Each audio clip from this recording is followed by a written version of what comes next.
Ahoy Beldrats! Welcome back to another Sea of Thieves Saturday. I hope the ocean has been fantastic for you the past week. Recently, I've been noting something that's kind of peculiar about the outposts in this game that we don't see in the world itself, but particularly on the map. It's very strange that no one's really been talking about this, since I feel like it's a key component to what might be endgame material. So if you're ready to dive into this strange speculation, feel free to hop aboard. And if you are new to this series, welcome. It is great to have you aboard. Make sure to share this video with your friends and family who are also big Sea of Thieves gamers or wanting to dip their toes into the waters of what this game is all about. Without further ado, let's dive on in, because I have a lot of thoughts about this particular subject that not a lot of people are really talking about. For the most part, Sea of Thieves is the same today as it always has been. The islands don't look very different. The outposts are relatively untouched, except for maybe a tiny little tweak in Easter eggs or barrels. However, if you look on the map that is on your boat, whether you be in a sloop, a brigantine, or a galleon, you'll notice that a lot of the outposts are actually blacked out, or at the very least, shaded over. I noticed this a few updates ago. I honestly thought my game had bugged out, or there was just a weird little thing that only I was experiencing.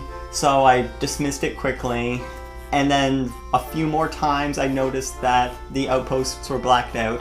So I decided to go on the Sea of Thieves world map that is offered online, and they look very different. The outposts in Plenty of Shores and the Ancients and even the Wilds are all either in color or keep their natural barrenness. I took screenshots of each of the outposts from game footage and put them side by side with outposts that I found on the Sea of Thieves world map, and lo and behold, every single outpost looks different in the in-game map on your boat than it does on the Sea of Thieves interactive website, except for Galleon's Grave Outpost. And this is very, very key.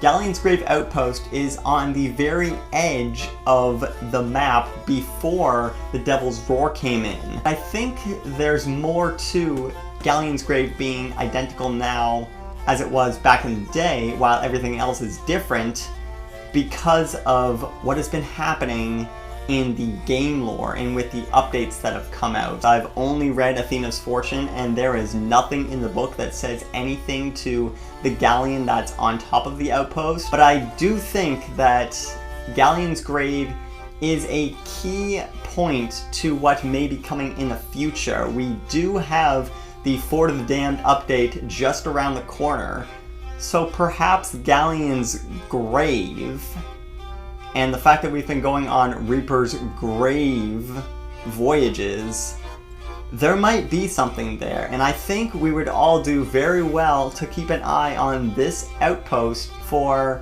future content, if not endgame content, involving Flameheart.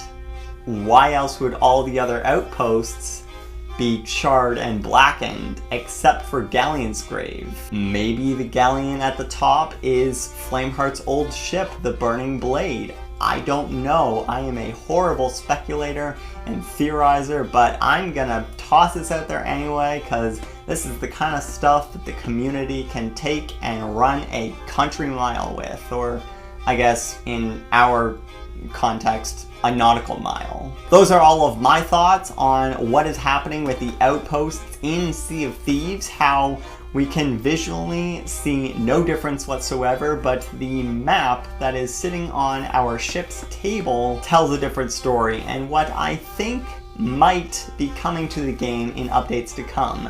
Thank you guys so much for watching this short little video. I am at home right now having Thanksgiving with my family, but I really wanted to get this out to you because this is the first time I've ever really taken bits and pieces of things that I've noticed in the game and spewed them out into the world to possibly have an answer for what might be on the way. I don't know if that's just a whole bunch of hogwash or this is another bald lady type scenario, but I'm so glad that you guys took time to hear me out. Until next time, Bildrads, keep your sails in the wind, your tankard full of grog, and always bring a banana to a party. I'll see you on the horizon.